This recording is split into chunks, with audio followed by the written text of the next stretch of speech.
En este video vamos a ver uno de los métodos más famosos y más útiles también para resolver ecuaciones algebraicas, y la razón por la cual me esperé hasta este punto del curso en hablar sobre solución de ecuaciones algebraicas. Hasta ahora pues en realidad hubiéramos podido obtener estos algoritmos que hemos visto sin necesidad de la parte de cálculo, pero para el de Newton-Raphson requerimos poder obtener las derivadas, que podríamos haberlo hecho quizás obtenerlas primero a mano y que sean parte de los argumentos, pero me gusta la idea de que ya sea todo automatizado. Entonces justamente utilizando derivadas automáticas o derivadas numéricas, que ustedes ya puedan obtener la derivada directamente. Entonces, ¿cuál es la idea del método de Newton? Entonces, para eso déjenme ir a esta imagen. Entonces tenemos nuestra función, nuestros ejes, tenemos un punto donde hacemos nuestra primera adivinanza de cuál es la solución, ¿no? Entonces calculamos cuál es la pendiente de la función en ese punto, y eso nos lleva a una buena aproximación de la función de forma lineal, que pues, va a ser esta recta, y esa se va a cruzar por acá, ¿no? Entonces eso se debería de cruzar por acá, y eso nos da un nuevo punto donde podemos sacar una nueva recta que se debería de cruzar pues ya mucho más cerca de nuestra solución original, ¿no? Entonces este es un algoritmo bastante rápido, es uno de los más rápidos, y además no tiene el problema que decíamos en el caso del algoritmo de la bisección, donde si no se tiene el punto negativo y el punto positivo, donde la función es negativa y positiva, que eso puede pasar en muchos casos, entonces no podemos fácilmente encontrar la solución. Este es rápido, entonces es más rápido que el de la bisección en general, y tiene esa ventaja de que no requiere el conocer un punto positivo y un punto negativo. Tiene algunas desventajas también, pero en general es uno de los mejores métodos a aplicarse y no es tan difícil, ¿no? Entonces la recta que pasa por este punto va a ser la derivada de f de x, y igual a la derivada de f de x por x más b, y b que es, pues va a ser f de x f de x0. Entonces era la derivada de f en x0 por x más f de x0 menos la derivada de f de x0 por x, ¿no? Esto tiene que ver con que la recta que pasa por un punto debe de ser y menos y0 igual a m por x menos x0 si la m es la derivada de esta cosa, y entonces pues si lo desarrollan van a obtener esta función tal cual. Entonces pues ahora necesitamos cuando esta cantidad se vuelve 0, ¿no? Entonces, porque queremos la solución de f de x igual a 0, que es equivalente a que y sea igual a 0, ¿no? Eso pues se da cuando el x es igual a menos b entre m. Entonces eso sería la primera aproximación, ese valor. Y b habíamos dicho que era equivalente a esta cantidad, y esta m era esta cantidad. Entonces cuando dividimos uno entre el otro nos queda como f de x0 entre la derivada de f de x0 menos la derivada entre la derivada, se van y nos queda menos x0, ¿no? Entonces y eso multiplicado por menos, entonces nos queda, esto simplemente va a ser igual a x0 menos f de x0 entre x0. Entonces déjenme incluso ponerlo. Ok, ya lo puse. Entonces el x1 va a ser igual a x0 menos f de x0 entre f' de x0. Y eso, pues ahí volvemos a iterar, ¿no? Y ya que tenemos x1, pues volvemos a aplicar esta cosa, y entonces va a ser x1 menos f de x1 entre f' de x1, y así sucesivamente, ¿no? Entonces esto pues es un método iterativo. Normalmente para pensar que estamos aplicando aquí el mapeo, es un mapeo que converge. Uno puede demostrar que converge en casi todos los casos, y excepto en algunas funciones muy particulares. Por ahora no me importa tanto, quizás se los dejo para que ustedes discutan justamente esa parte de cuándo debería de converger y cuándo no, cuando hay problemas. Naturalmente, si la pendiente es muy cercana a 0, pues esto va a terminar estando cerca de diverger y nos va a mandar lejos en vez de mandarnos cerca, ¿no? Entonces uno debe de exigir que la pendiente no sea arbitrariamente cercana a 0, como les decía, siempre que la solución esté cercana a ese límite, o que haya pedazos donde haya unas pendientes igual a 0, o sea, máximos y mínimos muy recurrentes. Puede haber problemas a la hora de calcular la solución vía esta ecuación. Pero en general, lo más común es que funcione razonablemente bien esta implementación.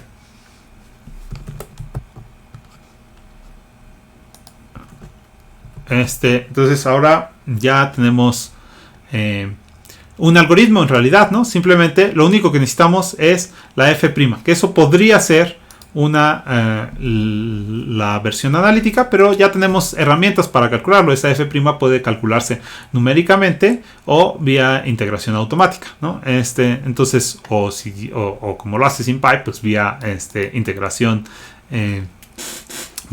vía derivación simbólica, y entonces se sustituye y se tiene el algoritmo, ¿no? Entonces es simplemente otra vez aplicar un mapeo, buscar el punto fijo, y el punto, o sea, es igualar a esto a una x. Entonces ya tenemos el mapeo, simplemente lo aplicamos una y otra vez hasta que nuestra órbita nos lleve a la convergencia que queremos, ¿no? Para eso, pues en este ejemplo voy a utilizar la derivación automática. Entonces voy a utilizar la paquetería que ya habíamos definido y lo metemos ahí adentro, ¿no? Entonces, igual que antes, vamos a poner una condición, y la condición puede ser que el epsilon sea más chico que una cantidad, y también, como aquí podría llegar a no converger, no tenemos certeza de que va a converger, dependiendo de la función que pongamos. Entonces depende de la función, del valor inicial que pongamos y de un epsilon, ¿no? Entonces voy a poner el while. Esto lo va a aplicar mientras un contador no se exceda de 1000 pasos, ¿no? Que eso puede ser 1.000.000 si ustedes quieren. Típicamente va a converger muy rápido, entonces no va a llegar a más de 10 pasos, así que 1000 es en realidad ya bastantes. Y voy a aumentar ese contador en cada paso del while para asegurarme que no hay problemas, ¿no? Entonces, si se pasa de 1000, no podemos. Entonces, si se pasa de 1000, nos va a regresar un error diciendo que no pudo encontrar una solución, porque además podría no tener una solución realmente. O sea, si esta curva está por arriba, no va a encontrar la solución. Quiero decir además que en realidad, si uno mete números complejos, prácticamente en todos los casos va a tener solución nuestra ecuación. Entonces, en realidad sí podríamos como forzar a que o sea, siempre debería de haber una solución, excepto que suceda eso de que haya muchos mínimos o máximos donde al final nos aleja en vez de acercarnos a la solución, y luego se va acercando otra vez, pero cada vez que cae en una de esas zonas de mínimos o máximos, pues se va a alejar otra vez. Entonces, cuando las funciones son un poco problemáticas, cuando buscamos una solución cerca de una zona donde prácticamente todos son mínimos o máximos, pues se puede volver problemático, o puntos de inflexión, se puede volver problemático el cálculo y que nunca encuentre la solución. En fin, entonces para eso ponemos el contador y ponemos la condición de que si la distancia de la función al 0 es menor que epsilon, entonces ya nos regresa el valor de x0, que es el que calculamos. Si x0 va a ser igual a x0 menos, ¿no? Por eso utilizamos este operador que ya hemos mencionado, la función dividido entre la derivada, y la de o dividido entre m, y la m es la derivada en el punto y aquí debí de haberlo. Sí, sí lo puse. Lo puse aquí abajito, ¿no? Entonces es la derivada en el punto x0, ¿no? Aquí utilicé derivación automática, pero podrían utilizar derivación numérica como les había mencionado antes. Entonces esto, pues por supuesto, solamente va a ser funcional. Esta versión solo va a ser funcional cuando tengamos explícita la función f. Si la función f no es explícita y en realidad es resultado de otra simulación o algo así, pues no vamos a poder aplicar derivación automática y por lo tanto no vamos a vamos a tener que utilizar derivación numérica. Pues simplemente hay que cambiar, o sea, dar la opción de que sea vía derivación numérica o vía derivación automática y ya con eso obtenemos, ¿no? Entonces, vamos a poner aquí también que nos muestre la x0, ¿no? Para ver qué tan rápido llega, ¿no? a estas cantidades, y vemos que es pues básicamente igual de rápido que el sistema que teníamos antes con el método babilónico, ¿no? Entonces el método babilónico es un muy buen método, efectivamente. Este es igual de bueno, excepto que no solo funciona para sacar raíces cuadradas, sino para sacar en realidad cualquier cosa, ¿no? Entonces yo quiero saber cuál es para qué valores de f del seno de x tenemos esta cosa, y vamos a obtener quién sabe por qué. Ya, es que le había puesto aquí el raíz cuadrada enfrente para que lo comparara. Entonces ya vemos que nos obtiene rápidamente pi, porque en pi se vuelve 0, ¿no? Entonces si uno pone algún otro valor, quizás 0.1, pues quizás vamos a obtener otro valor. Si nos dice que en 0 se obtiene el valor, ¿no? Entonces realmente muy muy rápido obtiene las soluciones de una ecuación algebraica este método de Newton-Raphson. Además tiene otra ventaja el método de Newton-Raphson. Es algo que generalmente se puede hacer vía los métodos que utilizan mapeos de punto fijo. Este es en el fondo un método de mapeo de punto fijo. Y es que se puede generalizar a n dimensiones, ¿no? Entonces básicamente ¿cuál es nuestra dificultad?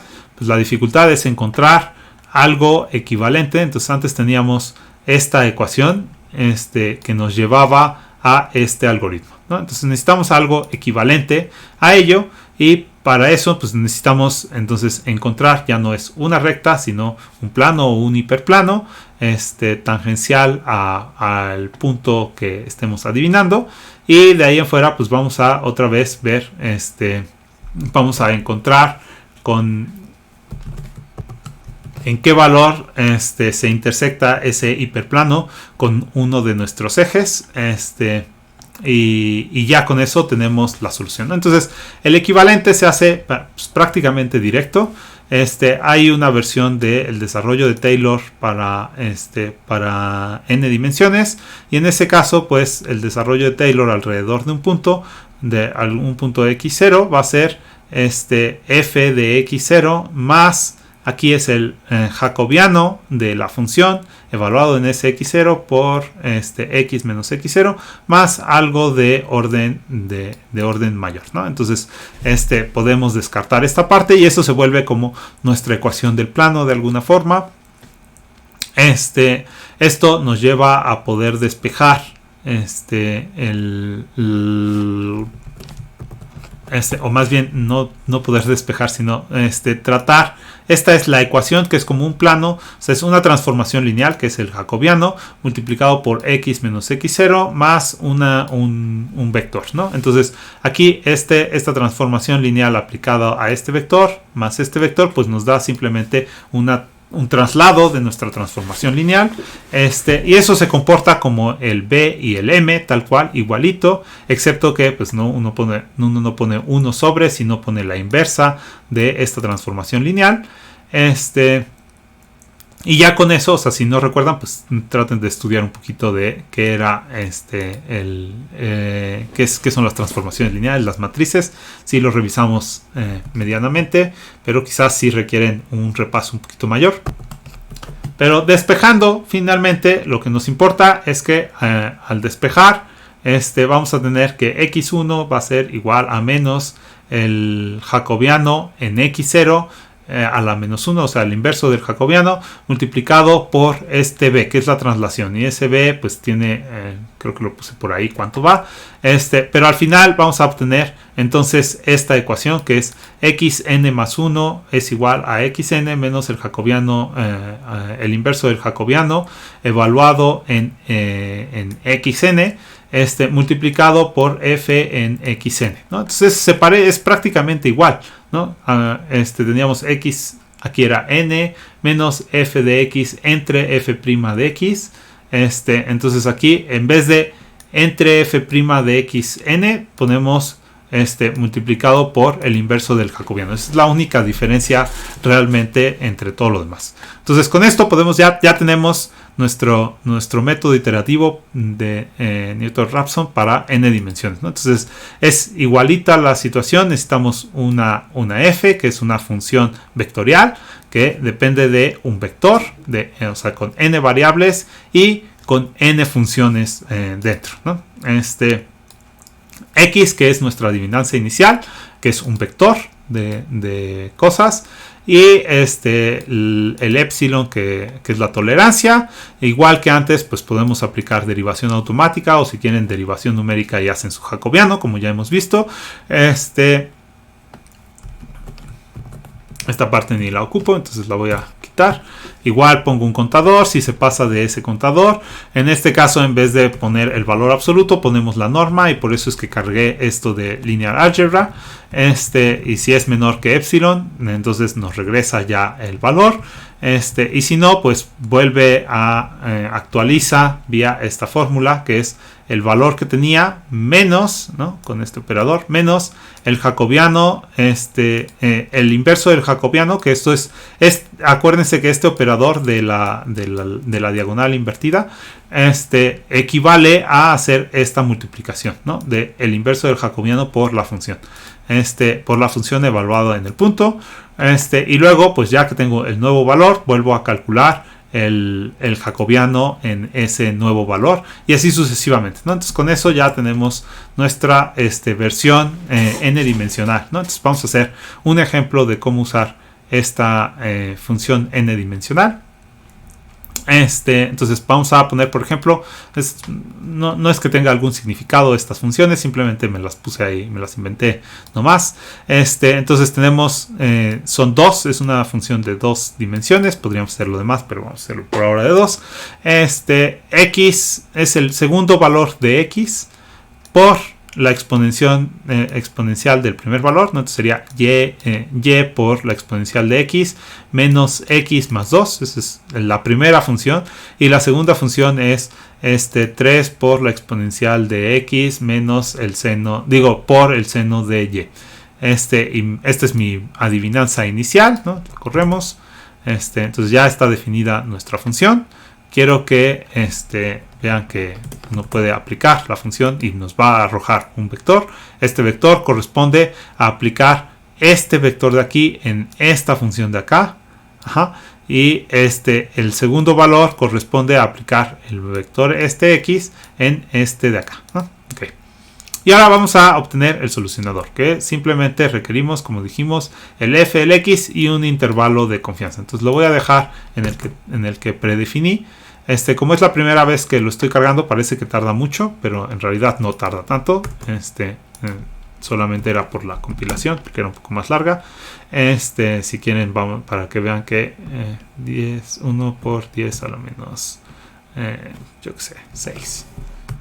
Entonces, para que vean que no tarda tanto. Y ahora vamos a aplicar el x1 a esa cantidad para que vean que realmente funciona, ¿no? Entonces, sí, efectivamente, f de esa cantidad obtuvo prácticamente 0, ¿no? Entonces, 10 a la menos 9 es muy cercano a 0.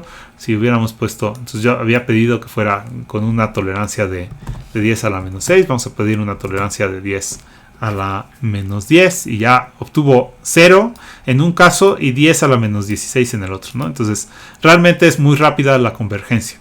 Y de hecho, déjenme mostrar aquí @show en cuántos pasos lo hace también. Entonces esto lo hizo, imagínense, el sistema completo lo hizo en 1, 2, 3, 4, 5, 6, 7, 8 pasos de solución para obtener 8 iteraciones, ¿no? Y ya obtuvo prácticamente el valor donde se vuelve 0 la función, ¿no? Casi para cualquier propósito eso sería 0. De hecho vamos a probar 10 a la 17 a ver si no genera un problema. Creo que sí lo generé porque ya me pasé. 10 a la menos 17 es menor que el flotante, ¿no? Entonces, sí, aquí como me mandó necesitamos copiar simplemente esto. Opa. Como mandé un error, pues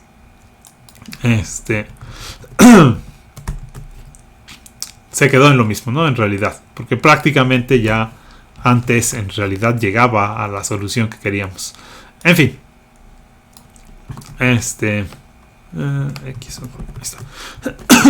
Con esto acabamos lo de Newton-Raphson. Solamente quiero mencionar que sí, es realmente uno de los métodos más eficientes, más bonitos, pero tiene dos grandes problemas.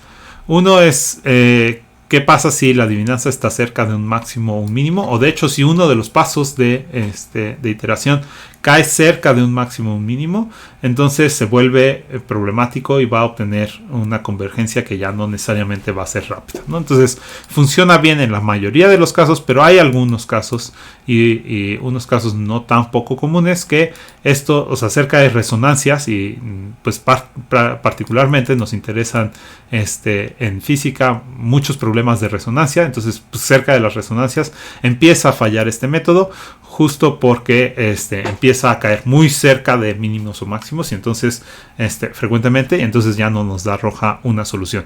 Otro problema es que nos arroja una solución. ¿Cuál solución? Pues no sabemos. Puede ser que sea la que queríamos, puede ser que no sea la que queríamos y no sabemos si hay más soluciones en ese espacio, y como que es ponerse a jugar. O sea, tengo que cambiar mi adivinanza inicial para encontrar las otras soluciones. Quizás aquí hay muchas soluciones, probablemente hay muchas soluciones porque hay un seno. Entonces, probablemente hay muchas soluciones y no las estoy encontrando por culpa de que mi función, mi método requiere de una adivinanza y algunas nos van a arrojar un resultado y otras otro. Entonces podríamos hacer vía fuerza bruta, ya que tenemos este algoritmo de Newton-Raphson. Podríamos hacer un algoritmo de fuerza bruta para que mapee un poco todas las posibilidades y encuentre cuáles son todas las soluciones, pero incluso en esos casos no sabemos si las va a encontrar. Entonces, pues esos son dos problemas que espero podamos resolver razonablemente con el siguiente método, y eso que es utilizar intervalos. Entonces, en el siguiente video vamos a ver algo sobre intervalos y cómo hacer cálculos exactos más que cálculos exactos, cálculos que tengan validez. O sea, sabemos que la solución está en un rango de valores y lo sabemos con certeza, ¿no? Entonces, de eso trata el siguiente video.